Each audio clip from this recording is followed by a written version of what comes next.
ఖురాన్లో సూరే తౌబా 9వ అధ్యాయం 5వ వచనంలో మీరు క్లియర్గా ముస్లింలు హిందువులను చంపాలి అని చెప్పేసి ఉందా లేదా? ఇప్పుడు హిందూ అన్న పదం ఎక్కడ కూడా మీకు ఖురాన్లో కనబడదు. ఇప్పుడు ఖురాను గ్రంథం ఏదైతే ఉందో ఖురాన్లో అధ్యాయాలు ఉన్నాయి కదండి. అందులో ఒక అధ్యాయం పేరు సూరే తౌబా. సూరే తౌబా సూర నంబర్ 9 ఆయత నెంబరు 5లో ఉన్న విషయం ఏంటంటే, నిషిద్ధ మాసాలు గడిచిపోయిన తర్వాత ఈ ముష్రికులను చంపండి అన్న పదం అక్కడ మీకు కనిపిస్తుంది. ముష్రికులు అంటే బహుదైవోపాసకులు కాబట్టి ఇది హిందువులకు కూడా వర్తిస్తుంది. ఇది ఎక్కడైతే హిందువులు కనిపిస్తారో అక్కడ చంపండి అని కొంతమంది దాన్ని బ్లేమ్ చేస్తూ అవుట్ ఆఫ్ కాంటెక్స్ట్ని చెప్తూ వారు దాన్ని ఏంటంటే తారుమారు చేసి చెప్పే ప్రయత్నాలు చాలా రోజుల నుండి జరుగుతున్నాయి, చాలా కాలం నుండి జరుగుతుంది అనమాట. వాస్తవంగా ఎక్కడ కూడా ఖురాన్లో హిందువుల్ని చంపండి, క్రైస్తవుల్ని చంపండి, యూదుల్ని చంపండి అని ఎక్కడ కూడా ఖురాన్లో లేదు. అయితే ఇలా ఎందుకుందని మీరు అడగవచ్చు. అయితే ఖురాన్ని ఒకవేళ మీరు తెలుగులో ఒకవేళ మీరు చదివినట్లయితే, అంటే జనరల్గా నేను ఆశించే విషయం ఏంటంటే బ్రదర్, ఇప్పుడు ఖురాన్ గ్రంథంలో బ్రదర్ ఒక్కసారి మీరు చదవాలని కోరుతున్నాను. ఖురాన్ గ్రంథాన్ని ఒక్కసారి ఇక్కడ తెలుగులో ఇప్పుడు సూరే తౌబా సూర 9 ఆయత నంబర్ 5-6. కనుక నిషిద్ధ మాసాలు గడిచిపోయిన తర్వాత ముషిక్కులను చంపండి, ఎక్కడ కనిపిస్తే అక్కడ, ఇంకా వారిని పట్టుకోండి, చుట్టుముట్టండి, ప్రతి మాటు వద్ద వారి కొరకు పొంచి కూర్చోండి.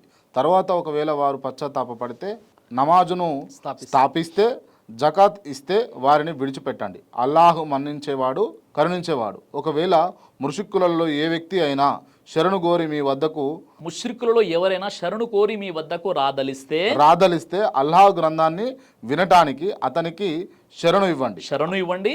అతడు అల్లాహ్ గ్రంథాన్ని వినే అంత వరకు తర్వాత అతని భద్రతా స్థలం వరకు చేర్చండి. ఇలా ఎందుకు చేయాలంటే అంతవరకు అంటే ఇక్కడ విషయం ఏంటంటే, ఇప్పుడు ఖురాను గ్రంథంలో హిందువుల్ని చంపండి అని ఉంది, ముష్రికుల్ని చంపండి అని ఉంది. ఇది అందరికీ ముష్రికులు అంటే హిందువులను ఉద్దేశించి కాదండి, ఖచ్చితంగా కాదు. ఇప్పుడు ముష్రికులు అనేది ఒక గుణం అనమాట. అంటే వారు చేసే ఆరాధన విధానం. బహుదేవోపాసకుల్ని ముష్రికు అంటారు. అయితే ఇక్కడ బహుదేవ ఉపాసన అంటే ఎక్కువ బహుదేవులు అంటే 33,000 కోట్ల మందిని దేవతలు మొక్కేటోళ్ళంతా కూడా హిందువులే కదా. అంటే వీరు ముష్రికులు కాదంటారా మరి మీరు? అంటే అక్కడ అందుకే చెప్తున్నాను, అక్కడ డైరెక్ట్గా ముష్రికుల్ని చంపండి అని అక్కడ లేదు. అంటే ఖురాను గ్రంథంలో సూరే తౌబా అనేటటువంటి అధ్యాయం ఏదైతే ఉందో ఇది యుద్ధానికి సంబంధించినటువంటి అధ్యాయం. ఇది ఈ అధ్యాయాన్ని వేరే అధ్యాయాలతో వేరే సందర్భాలతో ఎట్టి పరిస్థితుల్లో మనం పోల్చి చెప్పకూడదు. సరే, అయినప్పటికీ అక్కడ ఉన్నటువంటి విషయం ఏంటి? అక్కడ ఉన్న విషయం ఏంటంటే, నిషిద్ధ మాసాలు గడిచిపోయిన తర్వాత ఈ ముష్రికుల్ని చంపండి, వీరి కోసం మాటు వేసి కూర్చోండి అన్న విషయం అంతవరకు తీసుకున్నారు. ఇది సూరే తౌబా సూర 9 ఆయత నంబర్ 5. అందులో ఆన్సరే 6లో ఉంది. 6ని జంప్ చేసేస్తున్నారు, 6ని వదిలేస్తున్నారు. 6లో ఏముందంటే, ఒకవేళ వారిలో ఎవరైనా నీ శరణు కోరితే అల్లా వాక్యాలు వినేంత వరకు అతనికి ఒక అవకాశాన్ని ఇవ్వండి, ఆ తర్వాత అతని యొక్క సురక్షితమైనటువంటి ప్రదేశంలో తీసుకెళ్లి అతన్ని వదిలిపెట్టండి అని ఖురాన్లో ఉంది. అంటే ఇక్కడ విషయం అర్థం చేసుకోవాల్సిన విషయం ఏంటంటే, ప్రవక్త ముహమ్మద్ సల్లల్లాహు అలైహి వసల్లం వారు ఏకదైవ ఆరాధన సందేశం ఇచ్చారు. కాబతుల్లాలో కేవలం ఏంటంటే ఒకే దైవ ఆరాధన జరిగేదండి. ఎప్పుడైతే ఆయన 9వ హిజ్రీ అంటారు, ఎప్పుడైతే 10,000 సైన్యంతో ఆయన వచ్చారో, ఇక్కడ చెప్పబడిన విషయం ఏంటంటే, వీళ్ళకు 4 నెలల సమయం మేము ఇస్తున్నాము. వెంటనే చంపండి అని చెప్పలేదు, ఆ తర్వాత ఎవరిని చంపలేదు. వీరికి 4 నెలల సమయాన్ని మేము ఇస్తున్నాము. అప్పటికేంది, అక్కడ ఖాళీ చేసి వెళ్ళిపోవాలి. లేదా వారు లేదండి మేము ఇక్కడే ఉండి ఇదే మళ్ళీ ఇక్కడ మేము ఈ కాబతుల్లాలో మునుపు చేసే పనులు చేసుకుంటూ ఉంటామంటే వాళ్ళని హెచ్చరిస్తూ అవతరించినటువంటి వాక్యాలు. అందుకే అక్కడ అరబీలో అల్ ముష్రికీన్ అనే పదం వాడబడింది. ఇప్పుడు మనం యాన్ యాపిల్ అంటాం కామన్ గా, ది యాపిల్ అనేది అది పర్టికులర్గా వాడతాం మనం. కాబట్టి ఇక్కడ అల్ ముష్రికీన్ అంటే ఖచ్చితంగా అక్కడ ఎవరైతే కయ్యానికి కాలు దూవినటువంటి వారు ఉన్నారో, వాస్తవంగా చెప్పాలంటే ఇంకా మీకు స్పష్టంగా అర్థం అవ్వాలంటే, ఇది ఎవరి కోసం అంటే, ఎప్పుడైతే ఇస్లామియా సామ్రాజ్యం ఏర్పడిన తర్వాత కూడా, ఎందుకంటే ప్రవక్త వారు 10,000 మంది శిష్యులతో వచ్చారు, అక్కడ మొత్తం 60,000 మంది ఉన్నారు. వాళ్ళు అనుకుంటే ఈ 10,000 మందిని ఓడించవచ్చు, కానీ వారికి అందరికీ కూడా మెసేజ్ అర్థమైపోయింది. అవును, మనం అబ్రహం ప్రవక్త, మోషే ప్రవక్త, గత ప్రవక్తలందరూ కూడా ఒకే దేవాన్ని ఆరాధించారు. ఈ కాబతుల్లాలో విగ్రహాలు ఉండేవి కావు, ఇప్పుడు విగ్రహాలు వచ్చేసాయి. ఇప్పుడు ఇక్కడ శాంతి ధర్మ సంస్థాపన జరుగుతుంది, ఏకేశ్వరోపాసన సందేశం ఇక్కడ ఇవ్వడం జరుగుతుంది. ఇవన్నీ విషయాలు చెప్పిన తర్వాత అప్పుడు ప్రవక్త ఏం చెప్పారు, ఇక 4 నెలలు మీకు టైం ఇస్తాము. ఈ 4 నెలల్లో మీరు ఉంటేనేమో విశ్వాసులుగా ఒకే దైవాన్ని ఆరాధిస్తూ ఇక్కడ ఉండండి, లేదంటే ఇక్కడ నుండి వెళ్ళిపోండి. మొత్తమే వెళ్ళిపోండి కాదు, అంటే ఇక్కడ నుండి ఈ మక్కా అన్నది హుదూదే హరం హరం అంటారన్నమాట. ఆ పరిసర ప్రాంతాల నుండి మీరు వేరే దగ్గరికి వెళ్ళిపోండి. మీరు మదీనా వెళ్ళిపోండి, జిద్దా వెళ్ళిపోండి, రియాద్ వెళ్ళిపోండి, ఇంకెక్కడన్నా వెళ్ళిపోండి. కానీ ఇదేంటంటే అర్థం కాదు నాకు. అంటే నమ్మితేనేమో నమ్మాలి, లేకపోతే నమ్మకూడదు, బయటికి పంపిస్తారు, చంపేస్తారు. ఇది కరెక్టేనంట? అంటే ఖచ్చితంగా అది కాదు. ఈ వాక్యం అవతరించిన తర్వాత ఎంతమందిని చెప్పారు, ఎంతమంది చనిపోయారు అంటే ఎవరు చనిపోలేదు, ఎవరిని కూడా చంపడం జరగలేదు. అంటే మార్చడం కోసం ఈ మాటలు చెప్పారు అంతే. ఈ మాటలు ఎందుకున్నాయంటే ఇప్పుడు ఉదాహరణకు చూడండి, ఇప్పుడు మన దేశం ఉందండి, భారతదేశం ఉంది. ఇప్పుడు ఒక వ్యక్తికి నరేంద్ర మోదీ గారి మీద శత్రుత్వం ఉండవచ్చు, అంటే ఆయన నచ్చకపోవచ్చు.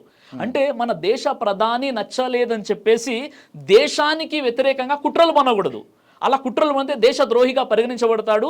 ఆ వ్యక్తిని తీసుకెళ్లి ఉరివేయడమో, శాశ్వతంగా అంటే 14 సంవత్సరాలు ఇంకా అంతకంటే ఎక్కువ జైల్లో పెట్టడం జరుగుతుంది. ఎందుకంటే దేశ భద్రత చాలా ఇంపార్టెంట్ అనమాట. అక్కడ వాళ్ళు ఏం చేశారంటే, వాళ్ళు ఎప్పుడైతే ఒక సామ్రాజ్యం ఏర్పడిపోయిందో, ఒక చట్టం ఏర్పడిపోయిందో, వీళ్ళు ఏం చేశారంటే ఆ చట్టం ఏర్పడిన తర్వాత కూడా ఆ దేశానికి వాళ్ళు వెన్నుపోటు పొడిచే ప్రయత్నం చేశారు, తిరుగుబాటు చేశారు. ఆ తిరుగుబాటు చేశారు కాబట్టి వాళ్ళని మాట వేసి చంపండి అని చెప్పారు.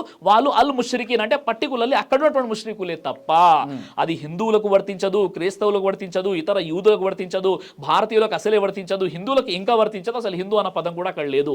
అది కేవలము అక్కడ ఎవరైతే దేశానికి వెన్నుపోటు పొడిచే ప్రయత్నం చేశారో, ఒక సామ్రాజ్యం ఏర్పడిన తర్వాత కూడా వారు విద్రోహులుగా ఉన్నారు, వారిని అక్కడ నుండి వెళ్ళిపోండి అని చెప్పడం జరిగింది. ఎందుకంటే ఇక్కడ ఉంటే మళ్ళీ మీరు కలుషితం చేసేస్తారు అని వారికి టైం ఇవ్వడం జరిగింది. అరబీలో 4 మాసాలు, అది నిషిద్ధ మాసాలు అని అంటారనమాట. ఆ నిషిద్ధ మాసాలు గడిచిపోయిన తర్వాత వారిని మీరు చంపండి. అప్పటికి వాళ్ళు వెళ్ళిపోయారు, అసలు రక్తపాతమే జరగలేదనమాట. ఇది అక్కడ ఉన్నటువంటి విషయం. దైవ ప్రవక్త ముహమ్మద్ సల్లల్లాహు అలైహి వసల్లం వారు తెలియజేశారు, కడుపుకు సంబంధించినటువంటి అన్ని రకాల వ్యాధులకు అద్భుతమైనటువంటి ఔషధం తల్బీనా. ఇది దైవ ప్రవక్త వారి సున్నత్, మంచి ఆహారం, ఇమ్యూనిటీ బూస్టర్, ఇందులో షిఫా ఉంది. ఇది మంచి ఔషధంగా కూడా పనిచేస్తుంది. కాబట్టి పిల్లలు అయినా పెద్దలు అయినా ఎవరైనా దీనిని ఉపయోగించవచ్చు. అలాగే ఖురాన్లో దైవం తెలియజేశాడు, తేనెలో మీకు స్వస్థత ఉంది అని. కాబట్టి స్వచ్ఛమైనటువంటి ఫారెస్ట్ హనీ కోసం మీరు సంప్రదించండి. అలాగే పురుషుల కోసం ప్రత్యేకంగా తయారు చేయబడినటువంటి షాహీ హల్వా, ఇది లైంగిక సమస్యలను దూరం చేసి శృంగార సామర్థ్యాన్ని పెంచుతుంది, మీ దాంపత్య జీవితంలో మంచి అనుభూతినిస్తుంది.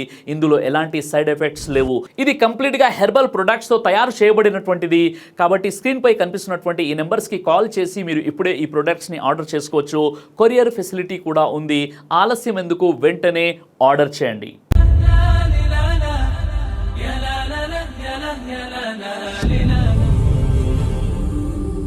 బ్రదర్ సిరాజ్ అని యూట్యూబ్ ఛానల్ని మీరు సబ్స్క్రైబ్ చేసినట్లయితే ఇన్షాల్లా దైవచిత్తం అయితే మీకు వీడియోస్ వస్తుంటాయి. అదేవిధంగా బ్రదర్ సిరాజ్ అనేటటువంటి ఫేస్బుక్ని కూడా లైక్ చేయడం వల్ల మీకు వీడియోస్ వస్తుంటాయి.